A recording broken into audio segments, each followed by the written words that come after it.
So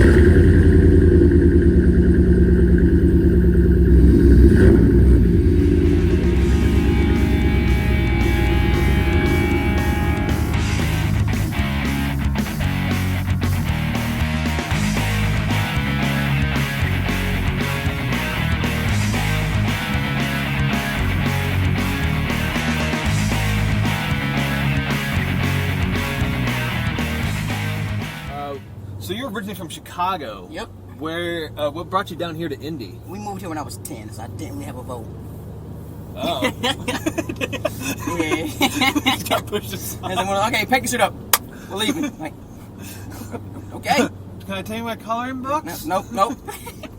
I'm pretty sure my dad was debating once. Oh. Pretty sure that's why we left. No. Is that what brought you down? Or what brought you down here? Just that? Yeah. Okay. We moved when I was 10. I better work for it. I honestly don't really know if it was why we moved down. But you were 10. yeah, I was 10. So like, okay. Shoes were on the wrong foot. Hey, right, bye, friends. Like, just got down left and right, tying my shoes on my own. Oh man. Everything was turned up. Then, oh yeah, believing. Okay.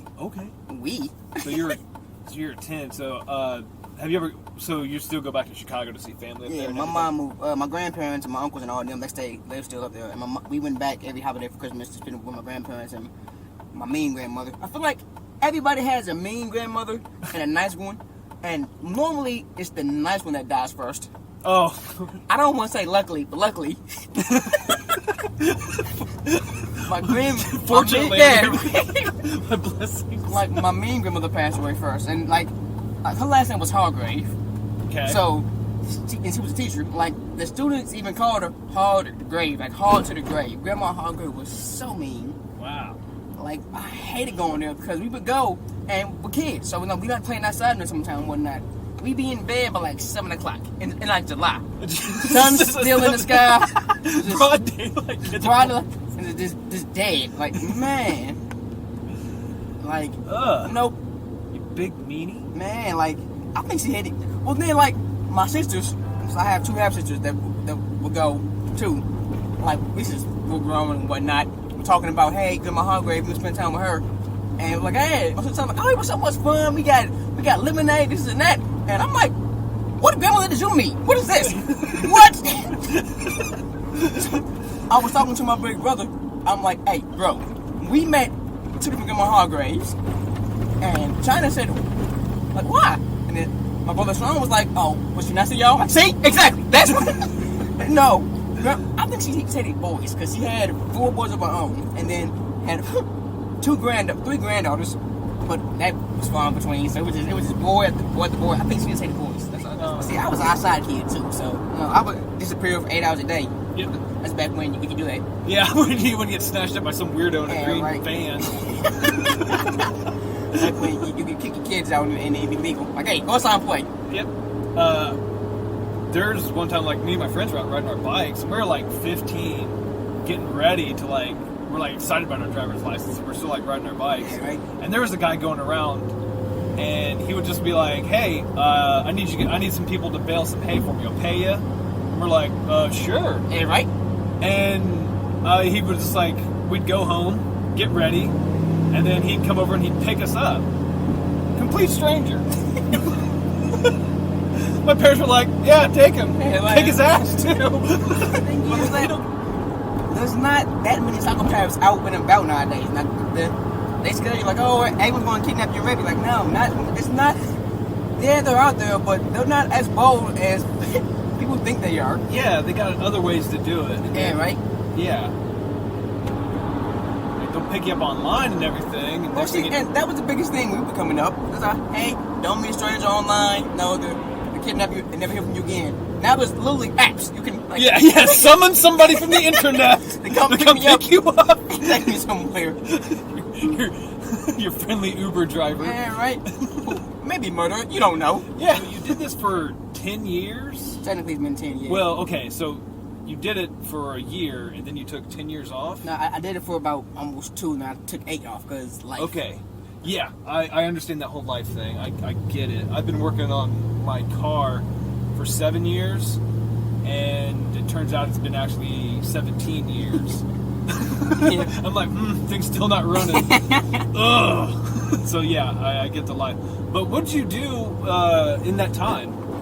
I still wrote things down. Okay. I never took a break from writing. I stopped getting on stage because the club I was at Morty's way back when on 6th Street.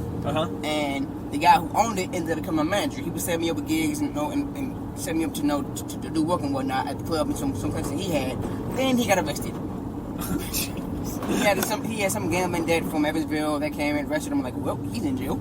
And then when he got back, the bank that he had a loan through Morty's with said, okay, well, we no longer want to business with you. So they kicked him out of the club he owned. And the messed up thing about it is that the guy who gave him the loan, he went to school with him. He knew him on a personal level. They were friends. And still cut off from the business. So I lost my end at Morty's. And then I didn't know about too many other clubs because all the clubs I knew about were my connections through him. And since he was in jail, so I was like, well, I don't know if I can. Hey, I came out here one time with Eric. Like, it was just and then bills, and then life, and then. All right, 1949 Tavern here in beautiful Beach Grove. Heads on everybody. So, a little backstory about me. Just turned 31. I'm getting old. This past year, and one of the few things I was hoping would happen as I got older, I was convinced, one, I would stop paying full price at theme parks and only being able to ride 3 things. That is a horrible feeling to have. But also, I was convinced I would hit a certain age where I would stop getting confused for a female. I get either 16-year-old boy or 18-year-old butch lesbian. You know those 40 and over the hill novelties? It's like I used to see those as a kid thinking like 40. Wow, that's old. Now I see them like 40. Wow, that's next month. So you said you get most of your material from your family. Yeah, 80% of my comedy is based on my real life. I change up names and embellish a little bit to funny effect, but yeah, for the most part, it's something I've encountered or something I've actually seen or gone through myself. I guess that's encountered, but who gives you the most material? Was it your evil grandmother? Actually, I don't have a lot of stories from Grandma Hargrave because she passed when I was 7. Oh, okay. But the person she left, not good.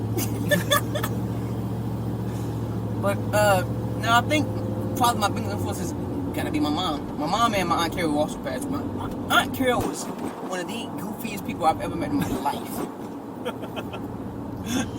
Like, live with a death, but that girl, she could get lost coming up the driveway sometimes.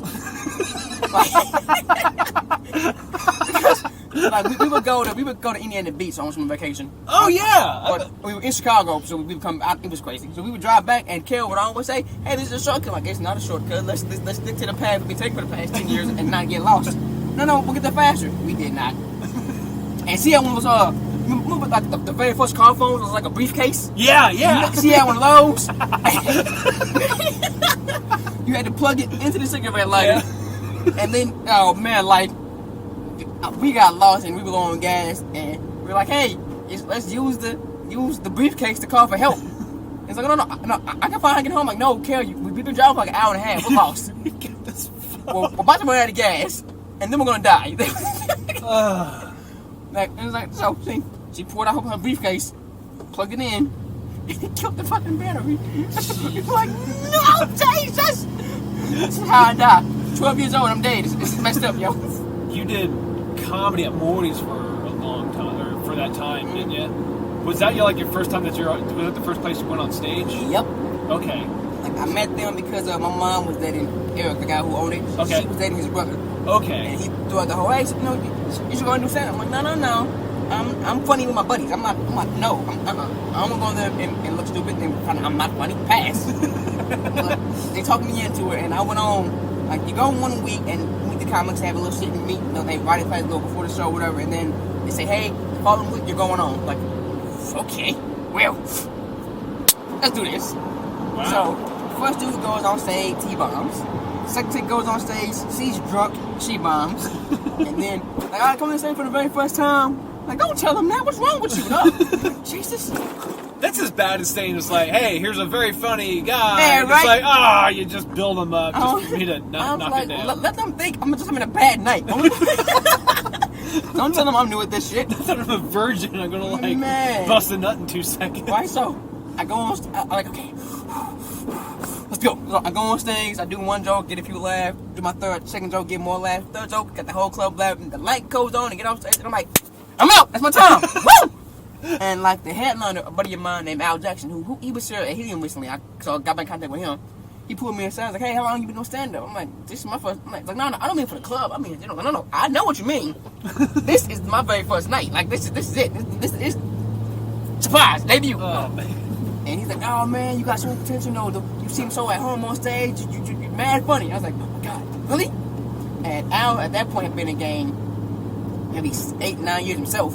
So Al has been doing it for a minute. So we exchanged information, and like when he was in Helium maybe 2 weeks ago before the quarantine kicked in, I saw he was coming to town. So I hit him and said, hey, I see you coming to town, man. I'm gonna be at the show. You be good to catch up with you. He's like, hell yeah, come to the show.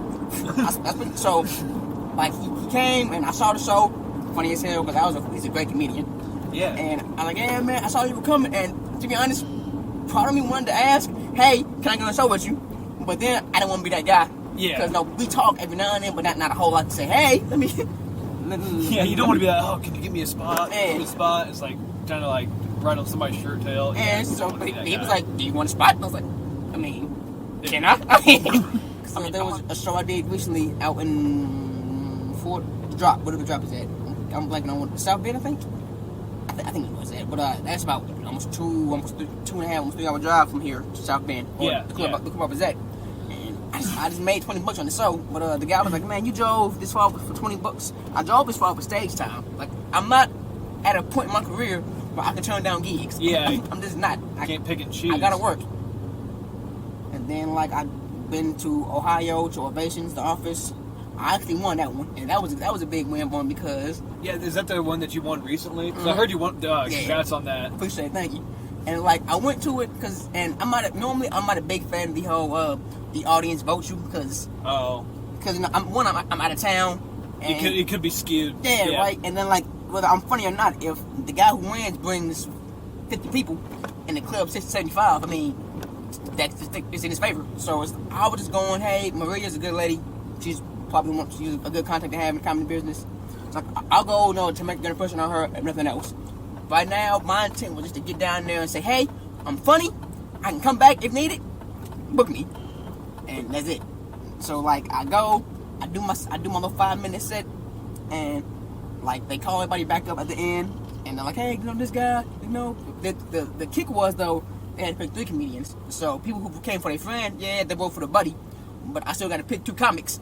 That I think were funny. So now the goal isn't to be the funniest, it's to be in the top 3 across the board.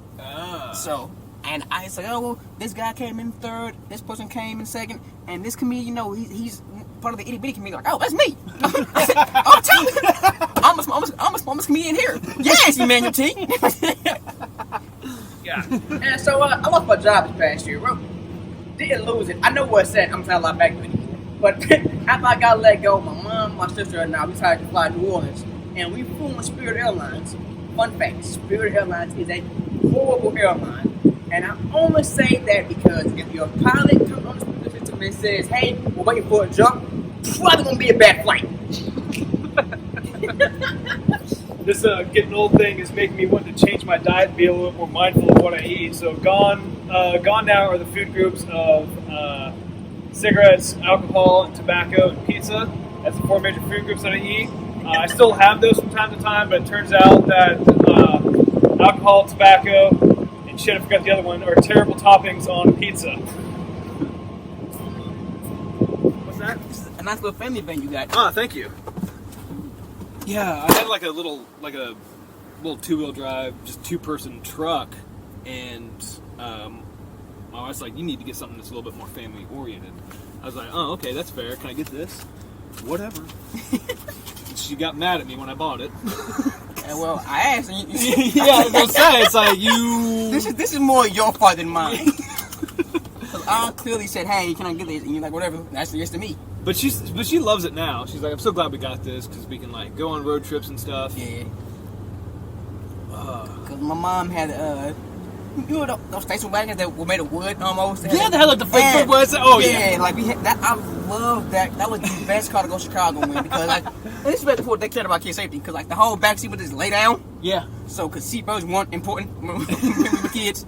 Yeah, it's like So like hey, it's the same thing with like how much they close school behind such bullshit these days. Like it's foggy out, 2-hour delay. Like what the fuck, headlights. Yeah, they have like the strobe lights on the buses. Yeah, right. Yeah. And then like I think there was like a light snowing and school got delayed for 2 hours. And me and my friends on Facebook, because I'm in school with them, most of them, they're like, this is bullshit. Like, when we were kids, the snow had to be falling and freezing faster than they could get up for school to be closed or delayed. These kids are soft. Weak ass kids. Well, they canceled school not too long ago, just for like a little bit of snow. It's like they canceled school. For this? Right? It's like really. My school would always be the last one to cancel. It's like, are you serious? Right, man, that was such a heartbreaking feeling waking up and having to watch the school closing like it's the NFL draft. And so I just told you guys how I flew to New Orleans from not unemployed. While we were down there, my mom booked a trip to a plantation, and out the gate, I didn't want to go. Like, no, it'd be fine. No. I have history books that say you are wrong for like a very long time. And then mom said, oh, well, I paid for it, so we're going. I'm like, okay, well, fine. How long was this visit? And she talking about 8 hours. Like, 8 hours? No, fuck that. That's shift at work. I'm not doing that. Like, they know we're free, right? We can leave when it's over. Like, no, I'm not going. Don't worry about it. So we ended up not going only because the day before we were in a parade and my mom took a bad spill. Now, my sister would say I pushed her, but you guys weren't there. You don't know, so she failed. That's how we ended up not going. All right, stupidity knows no bounds. Jeff Bezos, the richest man in the world, owner of Amazon, lost $34 billion in his divorce due to infidelity. $34 billion. That's a perfect example of how dumb a guy is when his dick gets hard. $34 billion? Whatever. All right, man, this is Emmanuel T. Thanks. He hosts the open mics on Mondays. And no, we'll be open back up. We open back up, whenever that will be. Hopefully soon, because we all missed the mic. It's tough out here. So you guys are staying quarantine the best you can. Stay out the way. There's a lot of people out today, though. Like, I'm seeing a lot of people walking around. Surprising amount.